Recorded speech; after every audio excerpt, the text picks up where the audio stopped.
नमस्कार दोस्तों, मैं राहुल यादव, आपका मैथ्स का मेंटर और आप देख रहे हैं मैथ्स का मैजिक।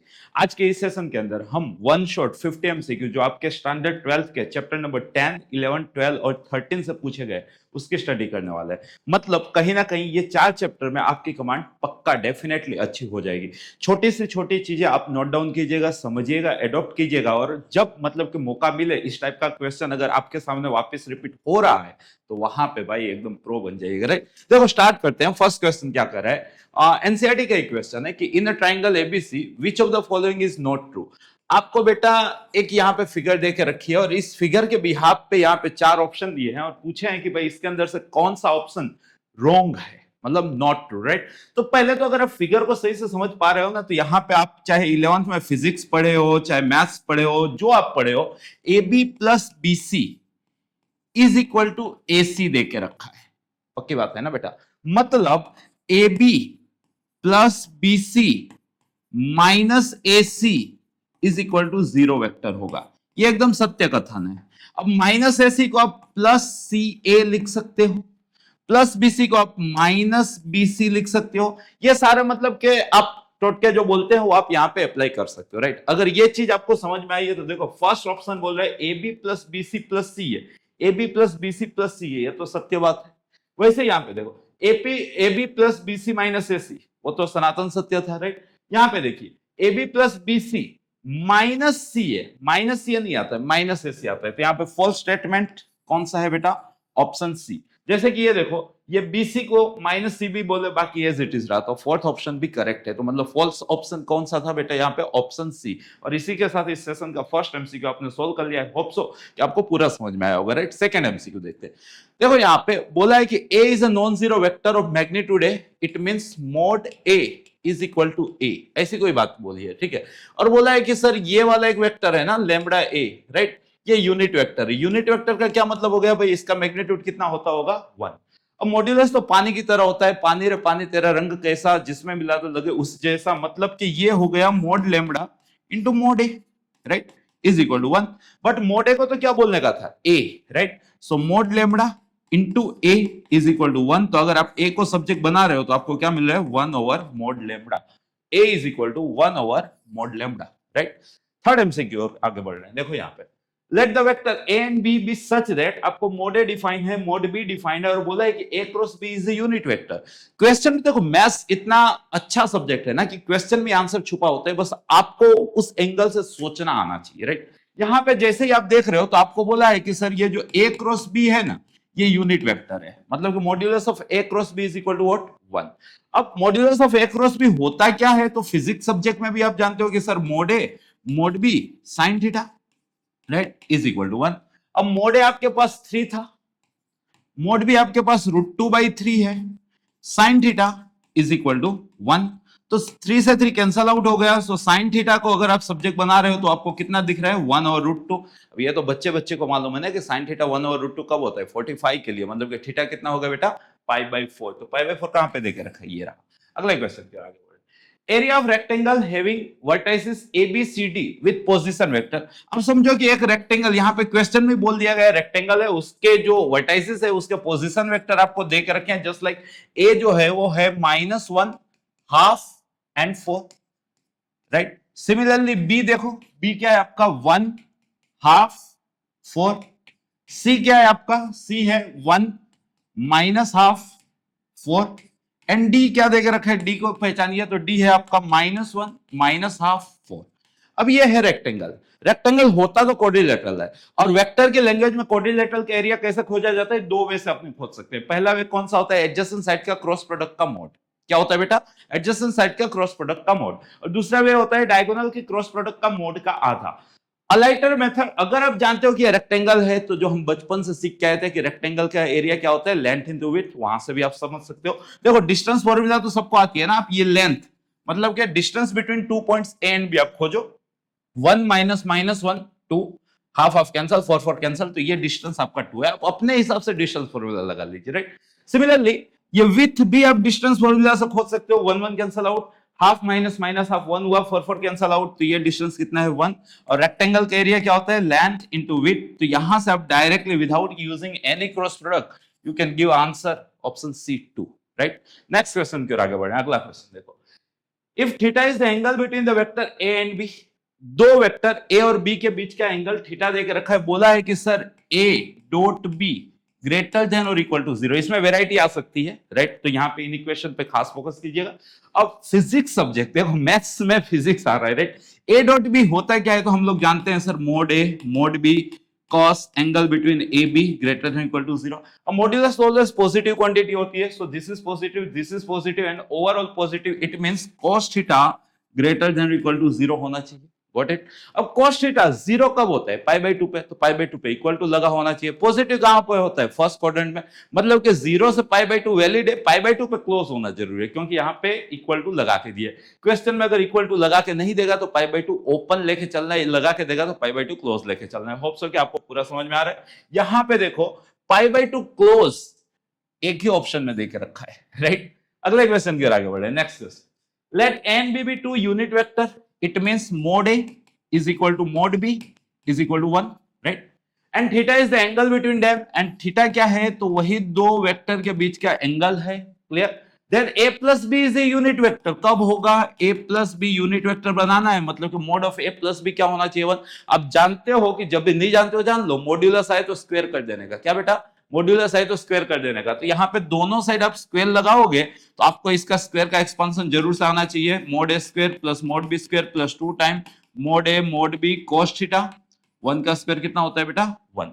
अब देखो मोड ए मोड बी तो 1 थे, तो ये भी 1 है, ये भी 1 है, तो 1 प्लस 1 2 हुआ, उधर गया तो 1 माइनस 2 मींस माइनस 1 हुआ, ये 2 नीचे आ गया तो बाई 2 हुआ। मोड ए मोड बी तो 1 था, तो यहाँ पे बचा आपका cos थीटा। समझ में आया ना? मैंने मोड ए और मोड बी को 1 से रिप्लेस किया और कुछ हेवी मैथ्स नहीं अप्लाई किया। अब बताओ बेटा, cos थीटा नेगेटिव हुआ तो सेकंड क्वाड्रेंट आधा हुआ तो 60 बोले तो पाई बाई 3 को सेकंड में क्या बोलते हैं? नीचे से कम, मतलब क्या आंसर आना चाहिए बेटा? 2 पाई बाई 3। 2 पाई बाई 3 किधर देके रखा है? ये रहा, राइट। अगले क्वेश्चन की ओर आगे बढ़े। नेक्स्ट क्वेश्चन, क्या जानदार क्वेश्चन है। वंस अगेन आप सीख के आए हो कि सर ये x axis along unit vector है, ये y axis along unit vector है, ये z axis along unit vector है। अगर आप एंटी क्लॉकवाइज डायरेक्शन में जाते हो, मतलब कि मैं बात कर रहा हूँ i क्रॉस j की, तो आपका आंसर पॉजिटिव के आता है। बट अगर आप क्लॉकवाइज डायरेक्शन में आते हो, मतलब कि मैं बात कर रहा हूँ k क्रॉस j की, तो आंसर माइनस i आता है। मतलब एंटी क्लॉकवाइज जाओगे तो पॉजिटिव आएगा, क्लॉकवाइज जाओगे तो नेगेटिव आएगा। ये सिस्टम आपको मालूम होगी।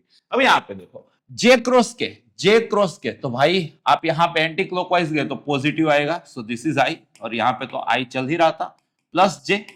i क्रॉस के, now you going clockwise direction, right. Clockwise direction बोले तो आंसर क्या आ गया? Minus j। क्लॉकवाइज में माइनस आता है, plus k dot i cross j anti clockwise means answer is positive k। सीख गए ना? ना आता हो तो सीख गए, आता होगा तो वेल एंड गुड है, राइट। i डॉट i 1 होता है, j डॉट j 1 होता है, बट माइनस है, और k डॉट k 1 होता है, तो फाइनल आंसर आपको यहाँ पे 1 दिख रहा है। 1 कहां पे देकर रखा है? ये रहा, राइट। बोर्ड को काफी मोहब्बत है इस क्वेश्चन के साथ, राइट। अगले क्वेश्चन की ओर आगे बढ़ रहे हैं। देखिएगा, if theta is the angle between any two vectors A and B, यहां पे देखो क्या अच्छी बात बोली है कि भाई डॉट और क्रॉस का मोड सेम है। वैसे तो मैं हवा में भी गिन सकता हूं कि डॉट बोले तो cos थीटा, क्रॉस बोले तो sin theta, cos theta is equal to sin theta, मतलब theta is equal to pi by 4। But अगर आपको समझना है तो लेफ्ट हैंड साइड को mod A mod B cos theta बोला जाता है, राइट हैंड साइड को mod A mod B sin theta. आप सोचो कि 12th बोर्ड के एग्जाम देने जाने वाले हो तो इतना तो आपको जरूर से आता है कि हाँ सर, डॉट का मतलब cos होता है और क्रॉस का मतलब sin होता है, राइट। तो यहां से mode A mod B cancel out. सो जो मैंने हवा में बोला था cos थीटा क्या हो गया बेटा? sin theta. तो आप cos थीटा से डिवाइड कर लो तो 1 क्या हो गया? tan theta, right. अगर tan थीटा 1 होता है तो थीटा कितना हो गया बेटा? पाई by 4। Next question, the vector in the direction of vector that has magnitude. जब भी इस टाइप का क्वेश्चन भी प्रिडिक्टेबल है, जब भी इस टाइप का क्वेश्चन है, सबसे पहले जो वेक्टर दिया वो लिख लेने का। यहाँ पे 1 माइनस 2 2 है। अब यूनिट वेक्टर बनाने का स्टेप फिक्स कर लो, फिर आंसर आपका आ जाएगा। यूनिट वेक्टर बनाने के, यूनिट वेक्टर के लिए vector divide by its own modulus, तो आप इसका मैग्नीट्यूड खोजोगे, जो 4 प्लस 4 8 प्लस 1 9 का रूट कितना है? 3। सो आपने यूनिट वेक्टर बना लिया, कितना आया? 1/3 माइनस 2/3 2/3, राइट। अब स्केलिन वेक्टर बनाने का के ए, राइट। तो के ए के रेट क्या आ गया आपका? k/3 minus 2k/3 and 2k/3।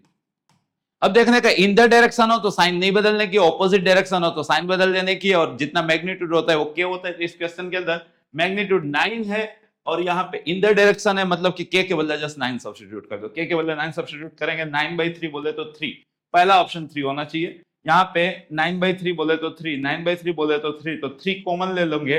अगर हम 3 कॉमन ले लेंगे तो ये हो गया 1, ये हो गया -2 और ये हो गया 2, 1 -2 2, राइट। जिस भी तरह से आपको समझ में आए, राइट, ये कुछ करना कर रहता है। अगला क्वेश्चन की ओर आगे बढ़े। द पोजीशन वेक्टर, ये भी मतलब बोर्ड को काफी प्रिय है, समझिएगा। एक जस्ट आपको फिगर बनानी है, राइट। यहाँ पे जो पहला पॉइंट दे के रखा है उसको आप यहां मेंशन करोगे, जो है आपका 2a - 3b। जो दूसरा पॉइंट दे के रखा है उसको आप यहां पे मेंशन करोगे, जो है आपका a + b। The position vector point which divides the joint points in the ratio of 3:1, तो वो वाला पॉइंट मान लो कि यहाँ पे R है और ये रेशियो 3:1 है, राइट। तो R के कोऑर्डिनेट्स क्या आएंगे जानते हो, बहुत सिंपल है, इसको इसके साथ मल्टीप्लाई करने का, इसको इसके साथ मल्टीप्लाई करने का और डिवाइड करके इन दोनों का सम कर देने का, राइट। मतलब कि 3 time this, so 3a + 3b, 1 time this means 2a - 3b by 3 + 1। ये काम करने का जब भी डिवीजन मतलब कि सेक्शन फॉर्मूला लगे तो 3b 3b कैंसिल आउट हो गया, 3a + 2a हो गया 5a और नीचे हो गया 4। तो आंसर होना चाहिए 5a/4, जो कहां पे देख रखा है, ऑप्शन डी के अंदर, राइट है। अगला क्वेश्चन की ओर आगे बढ़े। नेक्स्ट क्वेश्चन समझिएगा। The vector having initial, very difficult question. देखो बेटा, जब भी आपको वेक्टर पूछे तो वेक्टर कैसे कैलकुलेट किया जाता है, टर्मिनल माइनस इनिशियल, राइट। तो यहाँ पे देखो इनिशियल ये है, टर्मिनल ये है, तो वेक्टर आपका क्या हो गया, -3 - 2 बोले तो -5, 7 - 5 बोले तो 2 एंड 4 - 0 तो 4, राइट। तो मतलब कि टर्मिनल माइनस इनिशियल करने से वेक्टर जनरेट होता है। तो आंसर होना चाहिए था आपका -5 to 4, ये रहा, राइट। अगला क्वेश्चन की ओर आगे बढ़े। Next question, the angle between two vectors A and B with magnitude. देखो यहाँ पे क्वेश्चन के अंदर आपको मोड ए √3 दे के रखा है, मोड बी आपको 4 दे के रखा है और a.b आपको 2√3 दे के रखा है। अब तो आपको आ गया ना, a.b को आप क्या लिखोगे, आप लिखोगे mode A mod B cos theta, और आपको एंगल बिटवीन टू वेक्टर मतलब थीटा पूछा है, राइट, 2√3। अब देखो मोड ए तो आपका √3 है, मोड बी आपका 4 है, cos theta is equal to 2√3, √3 से √3 कैंसिल आउट, 2/4 1/2 हुआ। इन शॉर्ट cos थीटा आपका 1/2 निकला, तो थीटा आपका π/3, राइट। तो मतलब ये जो है ना चैप्टर 10 और 11, मतलब कि vector algebra and line 3D, या तो जो कुछ भी आप उसको बोलते हो, राइट, ये दोनों चैप्टर अगर आपने फील कर लिया है ना तो दुनिया का सबसे आसान चैप्टर है, बहुत इजी। जैसे कि अभी हम सारे एमसीक्यू अभी तक जितना देखे वो चैप्टर 10 के देखे। चैप्टर 10 के अंदर क्या वेरायटी आ सकती है, यूनिट वेक्टर आ सकता है, डायरेक्शन कोसाइन आ सकता है, आएंगे आगे, नहीं तो मतलब आगे आने वाले पेपर्स के अंदर वो सब डिस्कशन होगा। मतलब समझिएगा यूनिट वेक्टर वही डायरेक्शन कोसाइन भी होता है। अभी जो देखे इन द डायरेक्शन ऑपोजिट डायरेक्शन, इतना मैग्नीट्यूड 9 वाला जो था, उस टाइप के क्वेश्चन प्रिडिक्टेबल है। फिर angle between two vector, projection of A bar onto B bar type के question, area of triangle, area of quadrilateral. फिर एक आता है a.b + b.c + c.a टाइप के क्वेश्चन। फिर आता है कि दोनों वेक्टर को परपेंडिकुलर वेक्टर, राइट। इतनी ही वैरायटी आपको इस चैप्टर के अंदर से देखने को मिलेगी, नया कुछ नहीं मतलब पूछ सकते। एक वो भी है x + 1 गिवन है, x - 1 गिवन है, उनका डॉट गिवन है और कोई एक का मैग्नीट्यूड देंगे, दूसरा, बस यही है इस चैप्टर के अंदर, राइट। देखो आगे बढ़ते हैं, अगले क्वेश्चन की ओर आगे बढ़ रहे हैं। Find the value of lambda such that this and this are orthogonal. ये भी बहुत ही मतलब के प्यारा बोर्ड को क्वेश्चन है कि दो वेक्टर दे देंगे, बोलेंगे परपेंडिकुलर। ऑर्थोगोनल का क्या मतलब हुआ बेटा, परपेंडिकुलर, राइट। तो यहाँ पे समझिए a bar is orthogonal to b bar, मींस दो वेक्टर परपेंडिकुलर है। परपेंडिकुलर का क्या मतलब होता है, दोनों की डॉट प्रोडक्ट क्या होनी चाहिए बेटा, 0। यहाँ पे पहला वेक्टर है 2 λ1 डॉट, दूसरा वेक्टर है 1 2 3, ये क्या होना चाहिए बेटा, 0। तो भाई प्रोडक्ट डॉट प्रोडक्ट करना आता है ना, पहले का पहले के साथ, दूसरे का दूसरे के साथ, तीसरे का तीसरे के साथ, तीनों का सम, ये हो गया आपका 0। सो 2 λ निकल के आया -5, तो लैम्डा निकल के आ गया बेटा -5/2, जो यहाँ पे, राइट। अगला क्वेश्चन पे आगे बढ़े। The value of lambda for which this and this are parallel. बेटा दो वेक्टर पैरेलल कब होते हैं, तो कंसेप्ट ये कहता है कि उनकी क्रॉस प्रोडक्ट को जीरो वेक्टर के साथ कंपेयर कर लो, या तो वो दोनों प्रोपोर्शनल है। 11 से सीख के आए, if two vectors are parallel या तो collinear, it means each component of vectors are proportional to each other, right. ऐसा भी समझ सकते हैं, मतलब के ज्यादा ना, मतलब के समझते हुए अगर पैरेलल आए ना तो कोरस्पॉन्डिंग कंपोनेंट का रेशियो सेम दिखा देने का। क्या बेटा, कोरस्पॉन्डिंग कंपोनेंट का रेशियो सेम दिखा देने का। यहाँ पे देखो एक है 3, एक है -6, एक है 1। यहाँ पे देखिएगा एक है 2, एक है -4 और यहाँ पे है लेमडा। अब क्या बोला है, पैरेलल। ये खाली अब पैरेलल नहीं, collinear, same direction, opposite direction में माइनस करके दिखाने का, लेकिन वहां पे भी चल जाएगा ये तरीका, राइट। अगर कोलिनियर पूछ रहे हैं, सेम डायरेक्शन पूछ रहे हैं, ऑपोजिट डायरेक्शन पूछ रहे हैं, पैरेलल पूछ रहे हैं, तो आप क्या करोगे, आप कोरस्पॉन्डिंग कंपोनेंट का रेशियो इक्वल दिखाओगे। बहुत, बस इतना याद रख लो, ओवर इनफ, राइट। जैसे ही आपने ये देखा तो sir this is equal to this ना, इट मींस रेसिप्रोकल कर देंगे तो लेमडा आपको 2/3 निकल के आ जाएगा। तो लेमडा कितना है बेटा, 2/3। अगले क्वेश्चन की ओर आगे बढ़ रहे हैं। देखो एक वेक्टर दिया है, दूसरा वेक्टर दिया है, बोला है कि ये दोनों ट्रायंगल की साइड्स हैं, तो एरिया क्या होगा। ट्रायंगल का एरिया क्या होता है, ट्रायंगल का एरिया होता है कोई भी दो साइड का क्रॉस प्रोडक्ट का मॉड्यूलस का आधा। क्या होता है बेटा, कोई भी दो साइड का क्रॉस प्रोडक्ट का मॉड्यूलस का आधा। यहां पे देखो एक साइड आपके पास ए बार है 2 - 3 2, एक साइड आपके पास बी बार है 2 3 1। तो आप पहले तो इनका क्रॉस प्रोडक्ट कैलकुलेट करोगे, क्रॉस प्रोडक्ट कैलकुलेट करो, -3 - 6 विच इज -9, यहाँ पे 2 - 4 विच इज -2 का -2, और यहाँ पे 6 + 6 मींस 12। अब आप इसका मैग्नीट्यूड खोजो, ए बार क्रॉस बी बार का मैग्नीट्यूड तो 9 का 81 हुआ, 2 का 4 हुआ और 12 का 144 हुआ। यहाँ पे देखेंगे तो 4 4 8 1 9 कैरी कुछ नहीं, 14 और 8 22, राइट। तो एरिया क्या होता है, ट्रायंगल का एरिया होता है बेटा कोई भी दो साइड का क्रॉस प्रोडक्ट का मोड का आधा, राइट। तो आंसर क्या आया बेटा, √229/2। क्या आंसर है बेटा, √229/2, राइट। नेक्स्ट क्वेश्चन देखते हैं। फॉर एनी वेक्टर, अब देखो ये भी बहुत ही मतलब कि प्यारा है, यहाँ पे एक्चुअल में ए ही आएगा, राइट, क्वेश्चन के अंदर।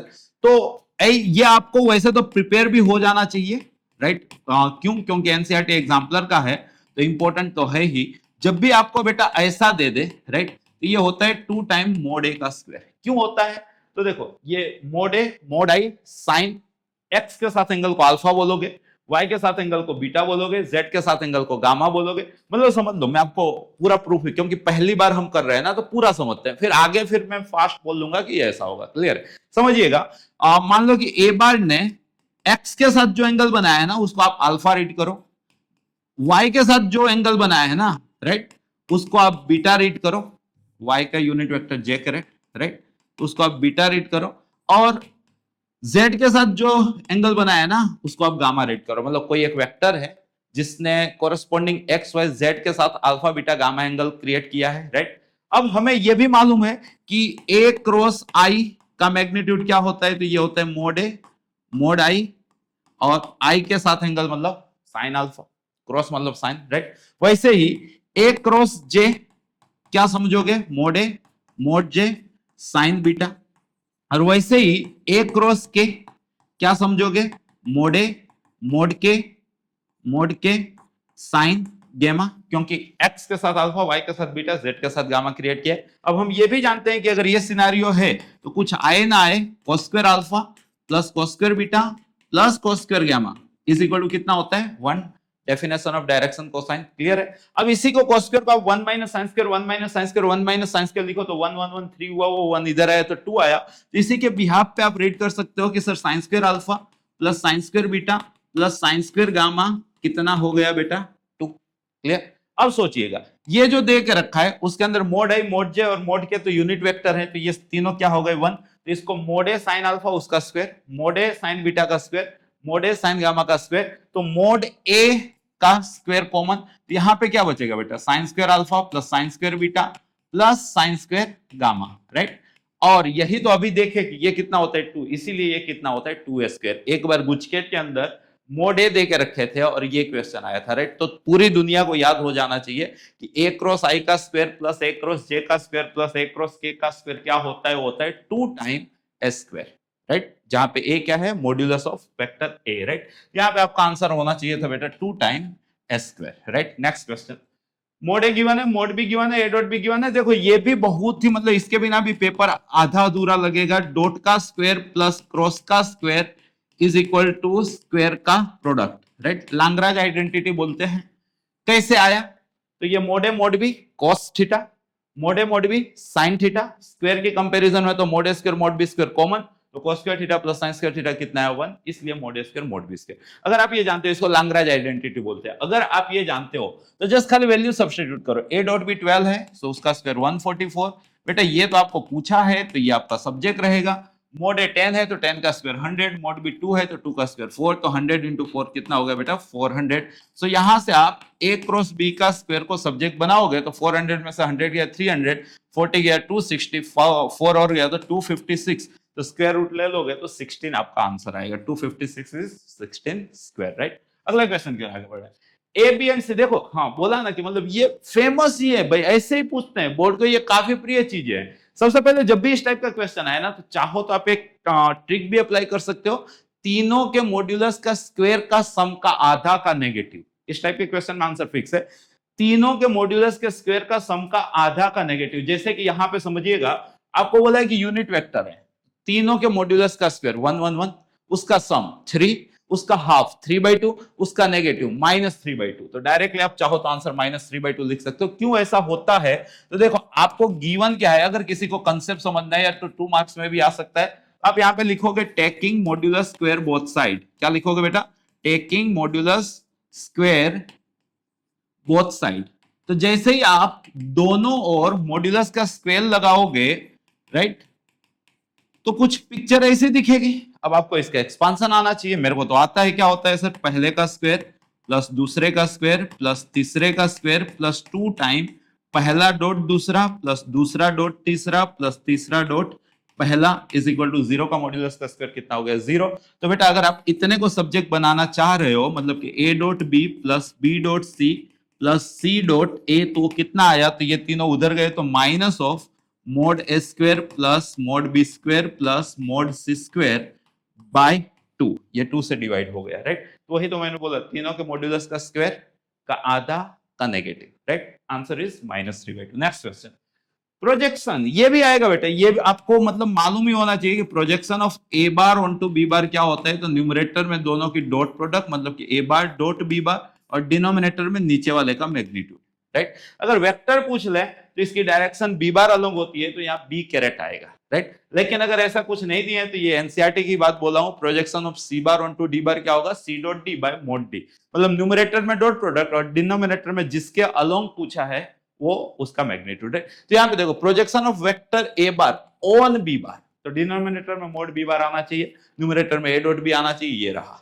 क्लियर है। अगला क्वेश्चन की ओर आगे बढ़ रहा है, समझिएगा। If ABC are 3 vector such that this, पूरा वही algorithm, right. mod a mod b mod c दिया है, इसका स्क्वायर 4, इसका स्क्वायर 9, इसका स्क्वायर 25, तो 25 34 38 का हाफ 19 का नेगेटिव -19 आपका आंसर। अभी सीखे थे ना, क्योंकि वही पूछा है, राइट। अगले क्वेश्चन की ओर आगे बढ़ रहे हैं। देखो आपको ये पहले तो मालूम होना चाहिए, क्या मालूम होना चाहिए? मान लो कि x belongs to 3 to 8, then mod x, क्योंकि अब मैं आपको मॉड्यूलस का ग्राफ समझा के कंसेप्ट समझाऊं तो थोड़ा क्या है, तो गुजराती में बोलते हैं ना, पाका गड़े काठा ना चढ़े, वैसी सिनेरियो हो जाएगा। तो अभी जो मैं आपको सिखा रहा हूं ना वो समझ लो। x बिलोंग्स टू इतना, तो mod x बिलोंग्स टू कितना? तो सर इतना ही, क्योंकि पॉजिटिव का मोड एज इट इज आता है। अगर सर x बिलोंग्स टू -3 से -8, तो mod x बिलोंग्स टू कितना सर? तो mod x बिलोंग्स टू हो जाएगा आपका 3 to 8।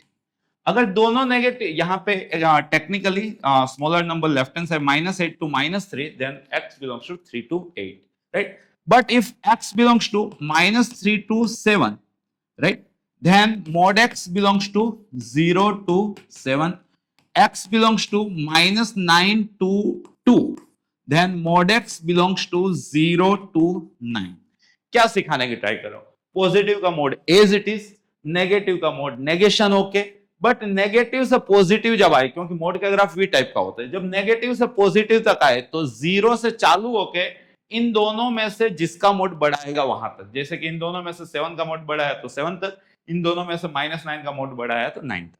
अगर ये आप जानते हो तो बेटा मेरे को ये बता दो ना खाली, अगर आपको -3 < <2 दिया है तो मोड लैम्बडा के बारे में आप क्या लिखोगे? देखो नेगेटिव से पॉजिटिव है तो 0 से चालू होगा, इन दोनों में से जिसका मोड बड़ा होगा वहां तक, तो 3 तक, क्लियर है। अब समझिएगा, आपको ये पूछा है पानी रे पानी तेरा रंग कैसा, जिसमें मिला दो लगे उस जैसा, तो mod lambda into mod A, but mod A तो कितना देके रखा है 4, तो आपका क्वेश्चन है 4 time mode lambda, mode lambda ये है, तो 4 टाइम मोड लेमड़ा मतलब कि इसको 4 से मल्टीप्लाई करोगे तो क्या मिल जाएगा बेटा 0 से 12, राइट। आंसर आना चाहिए बेटा आपका 0 से 12। आया ना समझ में, राइट। अगला क्वेश्चन की ओर आगे बढ़े, next question, the number of vector. भाई इसके अंदर आपको वो परपेंडिकुलर वेक्टर खोज के नहीं बताना है, आपको पूछा है कि ऐसे कितने वेक्टर हैं जो इन दोनों को सेम टाइम पे परपेंडिकुलर होते हैं। ऐसा कोई भी क्वेश्चन है, आंसर 2 होता है, एक वेक्टर इन द डायरेक्शन, एक वेक्टर ऑपोजिट डायरेक्शन, राइट। दो वेक्टर दे के रखे हैं, दोनों को परपेंडिकुलर, कितने टाइप के वेक्टर आते हैं, एक टाइप के, बट होते कितने हैं, दो। कौन से, इन the direction, opposite direction, right. तो आंसर क्या आएगा इसका, only 2, right. Next question, distance of the point, एक पॉइंट देके रखा है बेटा अल्फा बीटा गामा, राइट। इसका y एक्सिस, तो इसका y एक्सिस पे प्रोजेक्शन मान लो कि y है, तो आएगा 0 बीटा गामा। तो आपको पी वाई पूछा है, तो डिस्टेंस फॉर्मूला लगा दोगे तो अल्फा स्क्वायर, ये तो 0 हो गया, alpha square plus gamma square, right. मतलब के y एक्सिस से डिस्टेंस पूछे तो y पे प्रोजेक्शन के साथ डिस्टेंस फॉर्मूला। अगर x एक्सिस से पूछते तो x का प्रोजेक्शन क्या आता है, यहाँ पे अल्फा 0 0, तब आंसर क्या आता है, रूट के अंदर beta square plus gamma square. z axis के साथ डिस्टेंस पूछे तो इसका प्रोजेक्शन क्या आता है, 0 0 गामा, तब आंसर क्या आता है, रूट के अंदर alpha square plus beta square. यहाँ पे y के साथ पूछा है तो y पे प्रोजेक्शन मतलब y जिंदा रहेगा, बाकी दोनों क्या हो जाएंगे 0, फिर इन दोनों में डिस्टेंस फॉर्मूला लगा देंगे तो alpha square plus gamma square का अंडर रूट, राइट। अगले क्वेश्चन की ओर आगे बढ़े, नेक्स्ट क्वेश्चन, डायरेक्शन कोसाइन। देखो बेटा के की डायरेक्शन कोसाइन मतलब के cos square alpha cos square beta cos square gamma कितना होना चाहिए 1। तो मतलब कि के स्क्वायर प्लस के स्क्वायर प्लस के स्क्वायर कितना होना चाहिए 1, मींस 3 के स्क्वायर कितना होना चाहिए 1। सो के स्क्वायर कितना होना चाहिए 1/3, तो के कितना होना चाहिए प्लस और माइनस 1/√3। तो डायरेक्शन कोसाइन क्या आया आपका, प्लस और माइनस थ्रू आउट आगे ले लो, 1/√3 1/√3 1/√3, राइट। आपको के की वैल्यू खाली पूछिए, क्लियर है। आगे the area of quadrilateral, one second समझिएगा बेटा, एक क्वाड्रिलेटरल दे के रखा है, ए है आपके पास 0 4 1, बी है आपके पास 2 3 -1, सी है आपके पास 4 5 0 एंड डी है आपके पास 2 6 2, राइट।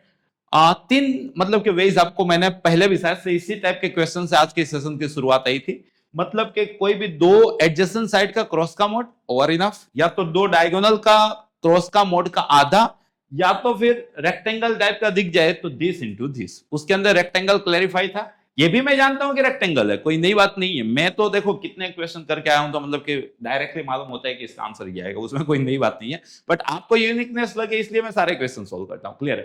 तो इसको अपने एडजेसेंट साइड के क्रॉस का मोड से सोल्व करने की ट्राई कर रहे हैं, राइट। तो एक साइड मैंने डेवलप की ए बी दिख रहा है, ए बी कैसे निकलेगा, बी माइनस एस है ना, तो बी माइनस है कर लो, 2 - 0 which is 2, 3 - 4 which is -1 and -1 -1 -2। उसके एडजेसेंट आप एडी भी ले सकते हो, बीसी भी ले सकते हो, बीसी लिया गया, ठीक है। तो बीसी कितना है, देखो 4 - 2 2, 5 - 3 2 एंड 0 -1 1। अब इनके क्रॉस प्रोडक्ट किया, A B cross B C, right. Cross product करना आपको आता है ना, ये ढक दिया, तो ये -1 + 4 मींस 3, ये ढक दिया, 2 + 4 2 + 4 6 का नेगेशन -6, इसको ढक दिया, 4 + 2 6, क्लियर है। अब इसका मैग्नीट्यूड, यही आपका एरिया ऑफ क्वाड्रिलेटरल मिल जाएगा ना। तो देखो कितना आया, 36 36 72 9 81 का रूट 9, राइट। तो यही तो होता है एरिया ऑफ क्वाड्रिलेटरल। तो एरिया ऑफ क्वाड्रिलेटरल क्या है बेटा, 9 स्क्वायर यूनिट। डिस्टेंस फॉर्मूला से भी आप चाहो तो कर सकते थे, कोई बड़ी बात नहीं थी, राइट। अगले क्वेश्चन की ओर आगे बढ़ना है, the direction cosine of a line which makes equal angle. भाई एक लाइन है जो आई के साथ, लाइन की डायरेक्शन एल बार मान लो, आई के साथ या तो जे के साथ या तो के साथ, राइट, लाइन ने इक्वल एंगल बनाया थीटा। बट ये एंगल अल्फा होता है, ये एंगल बीटा होता है, ये एंगल गामा होता है। थोड़ी देर पहले ही वो 2a² वाले में ये डिटेल में समझाया था। और उसके लिए क्या होता है, cos square alpha plus cos square beta plus cos square gamma कितना होता है बेटा 1। बट यहाँ पे alpha beta gamma in short equal angle means alpha beta gamma, यहाँ पे थीटा लेके चलो तो cos square theta plus cos square theta plus cos square theta is equal to 1। So cos square theta is equal to 1/3. So cos theta is equal to plus or minus 1/√3, right? तो आपका जो direction cosine होगा वो क्या होगा, plus और minus 1/√3 plus और minus 1/√3 plus और माइनस 1/√3, क्लियर है बेटा। अगले क्वेश्चन की ओर आगे बढ़े, next question, the direction cosine of line passing through this 2 points. अब बेटा ये डायरेक्शन कोसाइन पूछे, डायरेक्शन एंगल पूछे कि डायरेक्शन रेशियो पूछे, आपको गिनने का रहता है यूनिट वेक्टर, याद रह जाएगा। अगर आपको डायरेक्शन कोसाइन पूछे, डायरेक्शन एंगल पूछे या डायरेक्शन रेशियो पूछे, आपको क्या गिनना है बेटा? Unit vector. यूनिट वेक्टर के लिए पहले यहाँ पे एक वेक्टर तो बना लो। मान लो कि ये भी नाम है तो b माइनस ए से होगा। ये हो गया 3, ये हो गया -2 और ये हो गया 8, राइट। अब इसका मैग्नीट्यूड खोज लो। इसका मैग्नीट्यूड हो रहा है आपका 64, 68 रूट 77, राइट। तो जो आपको डायरेक्शन कोसाइन यहाँ पे पूछा है ना, डीसी पूछा है ना, डायरेक्शन कोसाइन क्या हो जाएगा? वेक्टर को उसके मैग्नीट्यूड से डिवाइड कर लेंगे, मतलब कि कितना होगा बेटा? 3/√77 -2 by root 77 and 8 by root 77। ऐसा कहां पे देके रखा है? सो खोजिएगा यहाँ पे। तो 3/√77 -2 बाई रूट 77 8 बाई रूट 77। तो आंसर क्या आ गया बेटा? Option A. मतलब अभी तो सिखा दिया था, राइट। अगले क्वेश्चन की ओर आगे बढ़ रहे हैं। देखिए, this two lines are perpendicular to each other. बेटा जब भी जीवन में दो लाइन परपेंडिकुलर आपको दिख जाए तो उसका यही मतलब होता है कि उनकी डायरेक्शन की डॉट प्रोडक्ट कितनी होनी चाहिए बेटा? 0।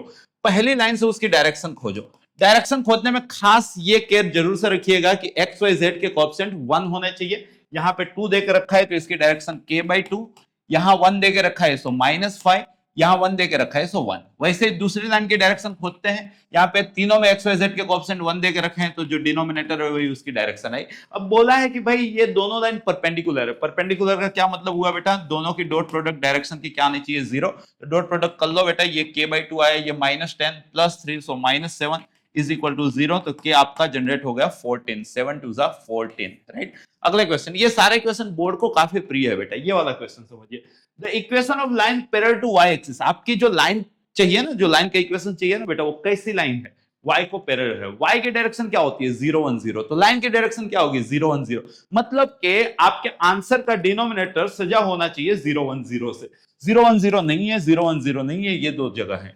अब कहां से पास ऑन हो रही है? 2 3 4 से। मतलब आपका न्यूमरेटर सजा होना चाहिए x - 2 y - 3 z - 4 से। तो x - 2 y - 3 z - 4 आया समझ? बहुत इजी रहते हैं, राइट। अगले क्वेश्चन की आगे बढ़ो। If this line and this line are perpendicular. अभी तो देखे थे दो लाइन परपेंडिकुलर कब होती है? जब दोनों की डायरेक्शन की डॉट प्रोडक्ट क्या होती है बेटा? 0। यहाँ पे बेटा पहली लाइन की डायरेक्शन कितनी देख के रखी है? यहाँ पे दिख रहा है आपको 2a5। दूसरी लाइन की डायरेक्शन कितनी देके रखी है बेटा? 3 - aa। और परपेंडिकुलर बोले तो क्या होगा बेटा? इन दोनों की डॉट प्रोडक्ट डायरेक्शन की कितनी आनी चाहिए? 0। डॉट प्रोडक्ट आता है ना 2 3 6, a into -a -a², 5 into a 5a। ये होना चाहिए आपका 0। सो माइनस कॉमन ले लेते हैं तो a स्क्वायर -5 है, -6 इज इक्वल टू 0। फैक्टराइज करते हैं so a - 6 and a + 1 is equal to 0। So either a is equal to 6 और a इज इक्वल टू -1। तो a 6 होना चाहिए या तो -1 होना चाहिए। तो -1 यहाँ पे देके रखा है। आपको फैक्टराइजेशन आना चाहिए, 12th वाले हो, राइट। यहाँ पे देखो this line and this line are coplanar. बेटा ये भी आपको तरीका अडॉप्ट कर लेना है। जब भी दो लाइन कोप्लेनर हो, जब भी दो लाइन कोप्लेनर हो तो उसका डिटर्मिनेंट 0 होगा। डिटर्मिनेंट के अंदर सेकेंड रो क्या होगी? तो पहली लाइन की direction means k1 1। Third row क्या होगी? दूसरी लाइन की डायरेक्शन मींस 1 1 k। और फर्स्ट रो क्या होगी? दोनों लाइन का न्यूमरेटर का सबसेक्शन, मतलब दोनों पॉइंट का सबसेक्शन होता है। बट चाहो तो ट्रिक में आप इस वजह से अप्लाई कर सकते हो। तो ये क्या होगा? x - 7 - x + 8 बोले तो 1, y - 3 - y + 2 बोले तो -1, z - 4। यहां पे देखो, यहां पे डायरेक्शन में हल्का सा ग्लिच था, z - 3 बाय -k, क्योंकि कोएफिशिएंट वो था तो यहां पे -k करना है। अब इन दोनों का सबसेक्शन तो -4 + 3 -1। इसको आप सोल्व कर दो, आपका आंसर आ गया। मतलब बेटा अगर जीवन में आप दो लाइन का इक्वेशन दे दे, बोल दे कि कोप्लेनर है, तो आप क्या करोगे? Determinant is equal to 0 calculate करोगे। डिटर्मिनेंट में फर्स्ट रो कैसे बनाओगे? पहली चीज तो आप केयर कर लोगे एक्स वाई जेड के कोएफिशिएंट 1 है, तो वहां से क्या डायरेक्शन प्रॉपर मिल जाएगी। फिर दोनों गिवन लाइन के न्यूमरेटर का सबसेक्शन करोगे, मतलब दोनों पॉइंट का सबसेक्शन। ये बनता है बेटा b बार माइनस a बार से, या तो a बार माइनस b बार, जो भी बोलो चलेगा। ये बनता है बेटा पहली लाइन की डायरेक्शन से, और ये बनता है बेटा दूसरी लाइन की डायरेक्शन से। अल्टीमेट आपको ये करना है। अभी आप सोल्व कर लो ना भैया। जैसे ही आप इसको सोल्व कर रहे हो तो देखो -k - 1 इंटू 1, सो -k - 1। यहां पे सोचिएगा -k square -1 into 1, so -k square -1। गलती ना कर दे खाली। यहां पे देखिए k -1 into -1, so -k + 1 is equal to 0। तो यहां पे अगर हम देख रहे हैं तो -k स्क्वायर हो रहा है, अच्छी बात है। -2k हो रहा है, अच्छी बात है। और -1 हो रहा है, means k square plus 2k plus 1 is equal to 0 which is k plus 1 का स्क्वायर इज इक्वल टू 0। तो k की वैल्यू जनरेट हुई बेटा -1। आज समझ में किस वजह से गिना जाता है। अगला क्वेश्चन की ओर आगे बढ़े। The angle between this line, अब ये भी मतलब ये जो आपका 11 चैप्टर है ना उसके अंदर से घुमा फिरा के ये लोग ऐसे ही क्वेश्चन पूछेंगे जैसे कि 10 चैप्टर में क्या क्या पूछेंगे वो ऑलरेडी सारे टाइप हम लोगों ने देख लिए। ऐसा नहीं है कि कोई टॉपिक वहां से मिस आउट हो गया। एरिया ऑफ क्वाड्रिलेटरल आ गया, एरिया ऑफ ट्राइंगल आ गया, A dot B, B dot C, C dot A आ गया, मतलब ये मिसलेनियस वाला पोर्शन हो गया। एंगल बिटवीन टू लाइन मतलब एंगल बिटवीन टू वेक्टर्स आ गया था, फिर परपेंडिकुलर आ गया था, फिर बेसिकली अलोंग मतलब in the direction opposite direction आ गया था, यूनिट वेक्टर डायरेक्शन कोसाइन वाला कांसेप्ट आ गए थे। वो आपके मतलब क्या, और A cross I, A cross J, A cross क्या आ गया था, वो आपका 10 चैप्टर था। 11 चैप्टर में क्या क्या पूछ सकते हैं? 11 चैप्टर में सबसे पहले दो लाइन परपेंडिकुलर है तो क्या, फिर उसके अंदर वेरिएबल की वैल्यू, मतलब ऐसा कंसेप्ट ये रहेगा, दो लाइन परपेंडिकुलर है तो क्या, फिर दो लाइन कोइंसिडेंट है, पैरेलल है तो क्या, राइट, मतलब ये डिटरमिनेंट वाला अभी जस्ट देखे थे वो वाला कंसेप्ट। फिर आपको पूछ सकते हैं मतलब कि इस टाइप का question, angle between two lines पक्का आएगा, मतलब आना ही है इसको, ठीक है। तो एंगल बिटवीन टू लाइंस कैसे हो जाए, इस चैप्टर के अंदर ज्यादा वेराइटी नहीं, एक पॉइंट का एक लाइन से डिस्टेंस, बस इतना ही पूछ सकते हैं ये लोग, राइट। तो एंगल बिटवीन टू लाइन क्या होता है, तो सबसे पहले पहली लाइन की डायरेक्शन खोद लो जो यहाँ पे आपका 212 है, दूसरी लाइन की डायरेक्शन खोद लो बेटा जो आपका यहाँ पे 632 है, right. Angle between two line अगर मान लो कि थीटा है तो cos थीटा क्या होता है, दोनों का डॉट प्रोडक्ट अपन दोनों का मैग्नीट्यूड प्रोडक्ट, और एक्यूट एंगल खोजा जाता है तो ऊपर भी पॉजिटिव, राइट। मतलब आप यहाँ पे डॉट प्रोडक्ट कर लो, 12 3 15 प्लस 4 19, सही है ना, 12 15 19। अपन पहले का मैग्नीट्यूड 4 4 8 1 9 का रूट 3, दूसरे का मैग्नीट्यूड 36 40 49 का मतलब 7, मतलब 19/21 cos थीटा होना चाहिए। अब डायरेक्टली ना दिखे तो आप ट्राइंगल का सहारा ले लोगे। अगर यहाँ पे देखो, अब cos इनवर्स 19/21 साइन इनवर्स तो नहीं हो सकता है, वो ये भी नहीं हो सकता है, वो ये भी नहीं हो सकता है, तो भरोसा करके आप ये ठीक कर लो। क्यों? आपके पास यहाँ से थीटा की यूनिक वैल्यू मिले ना, cos इनवर्स 19/21 1 1 फंक्शन होते हैं, राइट। तो मतलब कि जब cos इनवर्स 19/21 है तो साइन इनवर्स सेम तो नहीं होगा, राइट। फिर cos इनवर्स 19/21 ये बदल के तो नहीं होगा, वैसे ही cos इनवर्स 19/21 ये बदल के नहीं होगा, ये तीनों नहीं होंगे तो ट्राइंगल भी ड्रॉ करने की जरूरत नहीं, वही होगा, राइट। अगले क्वेश्चन के आगे बढ़े। If this line and this line perpendicular, बोला ना घुमा फिरा के ऐसे ही पूछेंगे। XYZ के कोएफिशिएंट 1 है, XYZ के कोएफिशिएंट 1 है, तो पहले की डायरेक्शन बेटा यहाँ पे 1c -3, दूसरे की डायरेक्शन बेटा यहाँ पे -c to 1। परपेंडिकुलर का क्या मतलब हुआ, दोनों की डॉट प्रोडक्ट क्या होनी चाहिए, 0। बोले तो -c + 2c - 3 = 0, तो बोले तो c = 3, राइट। तो c की वैल्यू कितनी निकल के आ गई, 3। अगला क्वेश्चन की ओर बढ़ रहे हैं। This line and this line, ये कैसी लाइन है? जब भी टाइप्स ऑफ लाइन, ये थोड़ा अच्छा क्वेश्चन हो गया, रेयर आते हैं बट आ भी सकते हैं, यहां है तो वहां भी आ सकते हैं, राइट। तो ऐसे क्वेश्चन के अंदर आप पहले तो एक लाइन से दो चीजें निकलती है, पॉइंट डायरेक्शन, दूसरी लाइन से भी पॉइंट डायरेक्शन, तो चार चीजें खोजो। जैसे कि यहां पे पहले का पॉइंट 0 1 -1 और पहले की डायरेक्शन 1 1 3 खोजना आना चाहिए बेटा। वैसे दूसरे से पॉइंट यहां पे खोजो तो 2 1 2 2 1 2, और दूसरे की डायरेक्शन यहां देखो 0 3 1 0 3 1। अब सबसे पहला काम एल बार क्रॉस एम बार करो, तो 1 -9 -8, 1 - 0 1 का negation, 3 - 0 3 which is not equal to 0 vector. अगर नॉट इक्वल टू 0 वेक्टर आ जाए तो आपको मालूम है कि या तो सर ये इंटरसेक्टिंग होगी या तो ये सर स्क्यू होगी। अब वो भी पर्टिकुलर कैसे तय करेंगे, तो B bar minus A bar calculate करो। बी बार माइनस ए बार यहाँ पे 2, यहाँ पे 0, यहाँ पे 3, फिर अब B bar minus A bar dot L bar cross M bar करोगे, ये रहा बी बार माइनस ए बार, ये रहा एल बार क्रॉस एम बार, कितना आया -16, ये 0 + 9 जो कितना है -7, जो 0 नहीं है, 0 ना हो तो स्क्यू, अगर 0 हो तो कोप्लेनर या तो इंटरसेक्टिंग। तो यहाँ पे 0 नहीं है, इसलिए आंसर क्या आ गया बेटा, स्क्यू, क्योंकि शॉर्टेस्ट डिस्टेंस निकलेगा जो 7 बाय इसका मैग्नीट्यूड जितना आएगा, राइट। अगला क्वेश्चन दिखा आगे बढ़ रहा है। इमेज ऑफ द पॉइंट, अब हो सकता है कि ये कुछ लोगों को बाउंसर लग गया, वैसे तो इमेज जेई का काफी प्यारा कंसेप्ट है। इमेज खोजा कैसे जाता है, तो आपको एक लाइन का इक्वेशन देंगे, लाइन का इक्वेशन जैसे यहां पे देके रखा है, उसके बिहाफ पे आप फुट परपेंडिकुलर के कोऑर्डिनेट एज्यूम करोगे जो आपको 6 + 3 के 7 + 2 के एंड 7 माइनस 2 के दिख रहा है। अब जिसकी इमेज लेनी है वो वाला पॉइंट दे देंगे, यहां पे दिख रहा है 1 2 3। अब इसकी इमेज यहां पे आएगी, मान लो कि एक्स वाई जेड, राइट। इस पॉइंट से इस पे ड्रॉ किया गया फुट का परपेंडिकुलर आप इस वजह से मतलब कि एज्यूम करोगे। पहले मैं आपको पूरा तरीका बता दूं, फिर मान लो कि इसका नाम ए है, इसका नाम एम है, तो आप एम की डायरेक्शन खोजोगे जो कैसे निकलेगी, एम माइनस ए से। मतलब इसमें से ये माइनस करोगे तो ये 5 प्लस 3 के, इसमें से ये माइनस करोगे तो ये 5 प्लस 2 के, इसमें से ये माइनस करोगे तो 4 माइनस 2 के। क्लियर है ना।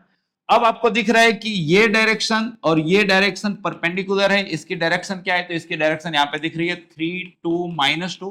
परपेंडिकुलर होना मतलब डॉट प्रोडक्ट क्या होना, 0, तो डॉट प्रोडक्ट लगाओगे तो 3 5 15 प्लस 9 के, वैसे ही 2 5 10 प्लस 4 के, और वैसे ही माइनस 8 प्लस 4 के। इसको 0 होना पड़ेगा क्योंकि परपेंडिकुलर डॉट प्रोडक्ट 0 होगी, तो 4 4 8 9 17 के, यहाँ पे 15 10 25 माइनस 8 तो 17 उधर गया तो माइनस 17, तो के निकल गया -1। तो वहां से फुट परपेंडिकुलर के कोऑर्डिनेट्स मिलेंगे जो 3 5 एंड 9। अब इमेज क्या होता है इन दोनों का मिड पॉइंट, ये फुट परपेंडिकुलर होता है, मतलब x प्लस 1/2 3 है, x प्लस 1 6 हुआ, तो x कितना हुआ 5।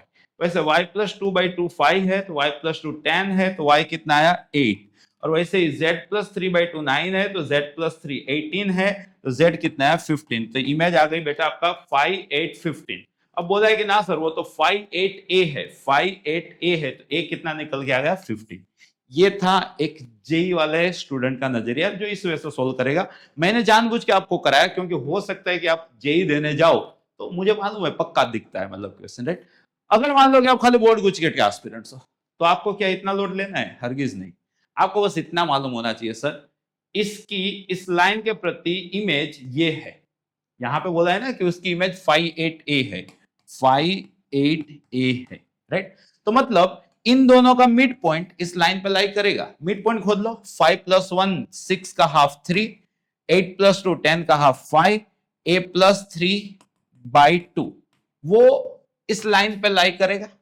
मतलब r के बदले हम ये लिख सकते हैं, तो मतलब कि ये देख लो 3 5 a प्लस 3/2 ये कितना होगा, तो ये होना चाहिए था 6 प्लस 3 के, सिमिलरली 7 प्लस 2 के एंड 7 माइनस 2 के, 7 माइनस 2 के।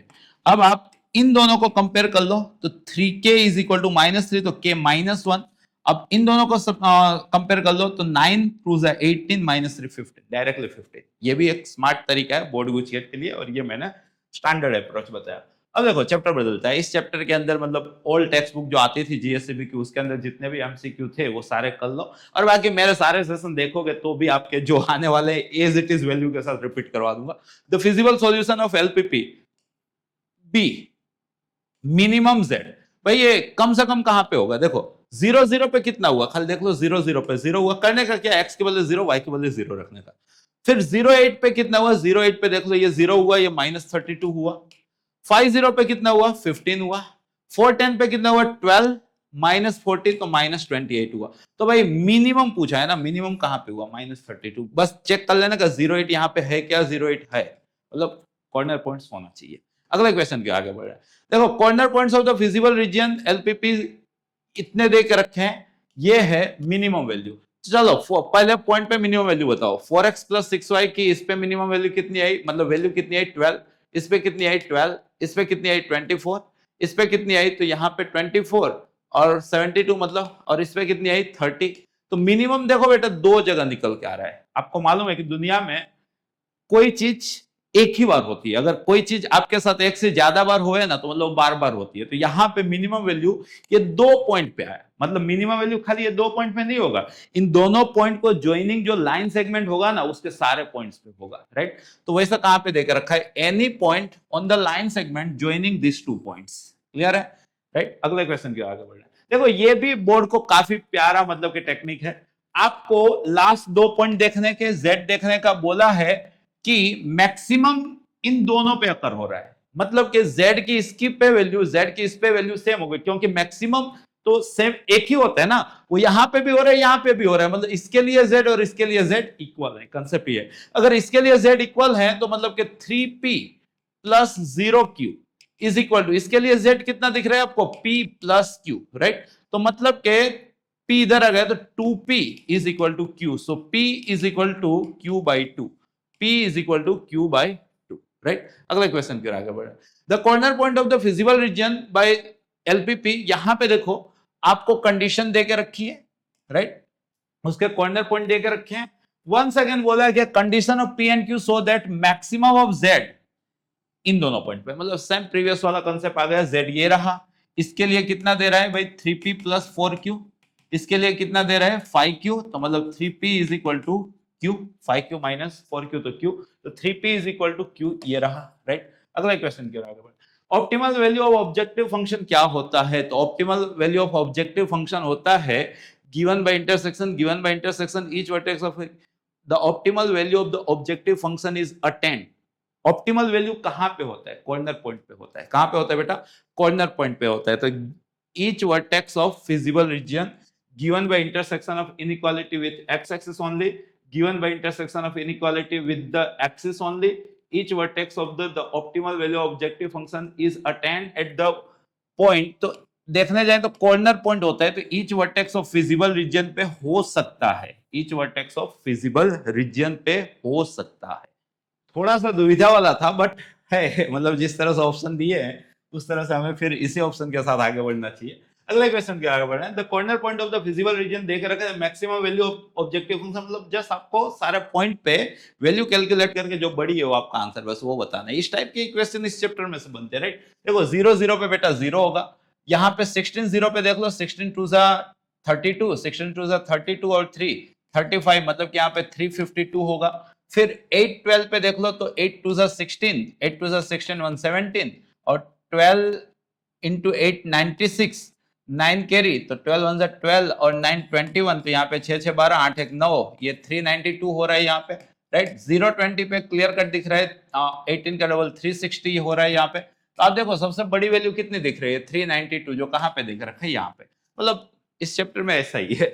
अगले क्वेश्चन की ओर आगे बढ़े। अच्छा देखो A हाफ है, B 0 है, probability of A given B पूछा है। कुछ आए ना है, हमें इतना जरूर आता चाहिए कि नीचे नीचे वाला जाता है, ऊपर दोनों का इंटरसेक्शन आता है। अब सोच लो सर, नीचे वाली चीज तो 0 देके रखी है, अब नीचे जब 0 आ जाता है तो नॉट डिफाइंड होता है, तो आंसर क्या आएगा बेटा इसका, नॉट डिफाइंड, राइट। अगले क्वेश्चन की ओर आगे बढ़े। If A and B are event such that, अब सोचो probability of A given B and probability of B given A same हो गए। अभी तो मैंने आपको समझाया, ये क्या होगा नीचे नीचे वाला, ऊपर दोनों का इंटरसेक्शन। वैसे ये क्या होगा नीचे नीचे वाला, ऊपर दोनों का इंटरसेक्शन। अब ये दोनों तो सेम है, कैंसल आउट हो गए। तो यहां से हम क्या सीखे, यहां से हम सीखे कि A और B की प्रोबेबिलिटी क्या होगी सर, सेम होगी। मतलब probability of A is equal to probability of B। इसका ये मतलब नहीं है कि A is equal to B, उनकी प्रोबेबिलिटी सेम है, राइट।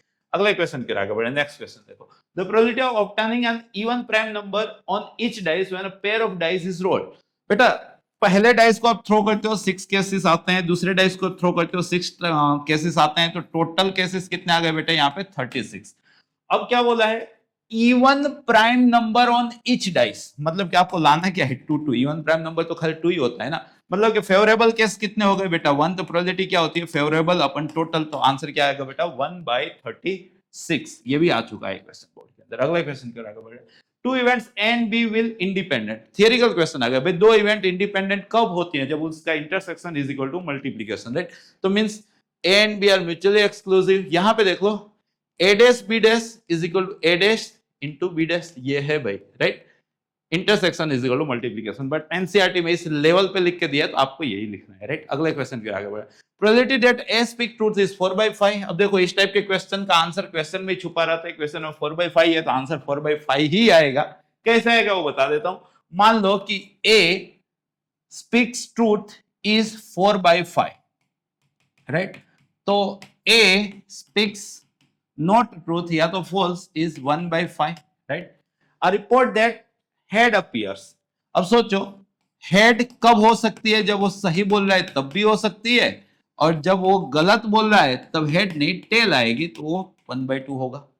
उसने बोला कि हेड गिरा, सही बोल रहा है तो हेड गिरना चाहिए, गलत बोल रहा है तो हेड नहीं गिरना चाहिए। हेड गिरना 1/2, हेड नहीं गिरना 1/2, right. A report head appears the probability that actually required probability. तो भाई बताओ उसने बोला हेड गिरा, हेड कैसे गिरा, सही बोल रहा है तब हेड गिरा, गलत बोल रहा है तब टेल गिरा।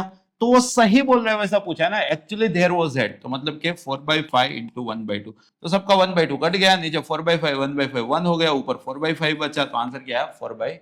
बेस्ट थ्योरम से क्वेश्चन सोल्व होता है। अगला क्वेश्चन के आगे बढ़े। If and B are two event such that, देखो बेटा ए बी के अंदर आया हुआ है, right, means A intersection B A होगा, राइट, तो probability of A intersection B को आप प्रोबेबिलिटी ऑफ ए बोलोगे, आप प्रोबेबिलिटी ऑफ ए से दोनों साइड डिवाइड कर लोगे, तो probability of A intersection B by probability of A, तो वो आपका 1 हो जाएगा, बट ये तो b बाय ए हुआ जो आपका 1 आया, राइट। अब देखते हैं इसके अंदर पूछा क्या है। सबसे पहले तो a बाय बी, अपने ऑप्शन को वेरीफाई करेंगे, अपने ऑप्शन को वेरीफाई करेंगे। अगर यहाँ पे देख रहे हैं a बाय बी, तो ऊपर a आएगा नीचे b आएगा, ये तो है नहीं, राइट।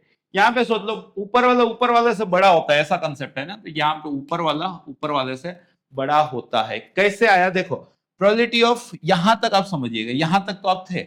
अब आपने probability of A intersection B by probability of B, clear है, तो यहां पे आ गया आपका probability of A by probability of B, तो ये हो गया आपका probability of A given B, right.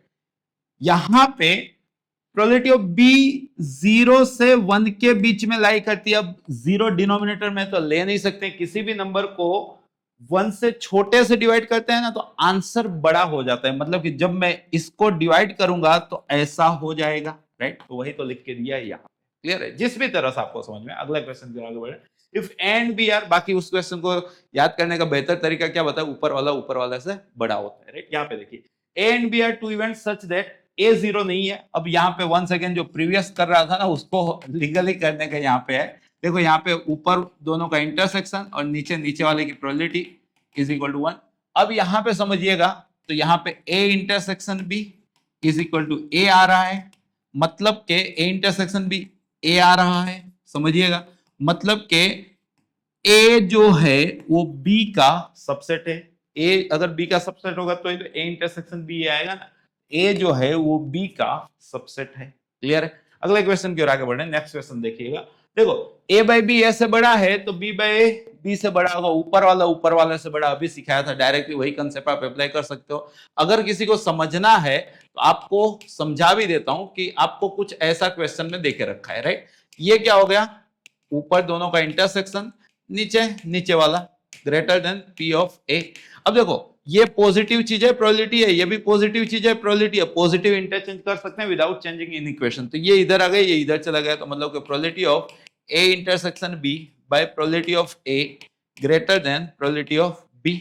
But ये तो डेफिनेशन हो गई बी बाय ए की, तो बी बाय ए ग्रेटर देन बी, इसीलिए तो मैंने याद रखवाया ऊपर वाले से बड़ा होना चाहिए, बस ये कंसेप्ट याद रख लो, ऐसा कोई भी क्वेश्चन होंगे कंप्लीट हो जाएंगे। Last question of this session, if and B are two event such that, ये डेफिनेशन है, किसकी डेफिनेशन है, ए यूनियन बी की, right, is equal to A है, मतलब कहीं ना कहीं आप रिलेट करना चाहोगे तो ए यूनियन बी को ए मानोगे, मतलब बी जो है वो ए के अंदर आया हुआ होगा, तो ही तो ए यूनियन बी ए होगा। अगर बी ए के अंदर आया हुआ होगा तो ए इंटरसेक्शन बी आपका बी आएगा, तो probability of A intersection B आपका प्रोबेबिलिटी ऑफ बी आएगा, दोनों साइड प्रोबेबिलिटी ऑफ बी से आप डिवाइड लगा लो, क्लियर है।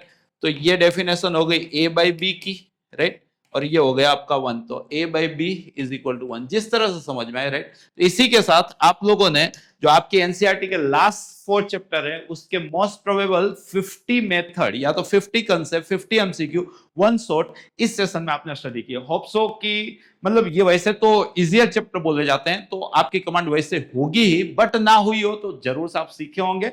ऐसे ही मतलब आप लोगों के लिए और सेशन लाता रहूंगा, पहले अपने क्लब करके चैप्टर में लाएंगे, फिर पार्ट 1 पार्ट 2 लाएंगे, फिर फुल लेंथ के लाएंगे, राइट। बट आपके जब एग्जाम आएंगे ना, होप सो भरोसा रखिएगा, तब तक आपको एकदम कॉलर खड़ा करके घूम सको ना, उतना प्रो जरूर से बना दूंगा। सेशन में मजा ही हो, लाइक शेयर सब्सक्राइब जरूर से कीजिएगा। अगर आप नॉन बरोडियन है तो आप अपने स्कूल के सारे दोस्तों, वो सारे मित्र की जो आपका आने वाले बोर्ड एग्जाम में आपके साथ कम्पीट करने वाले, वहां तक ये सेशन जरूर से पहुंचाइएगा। रिविजन करते रहिएगा। धन्यवाद।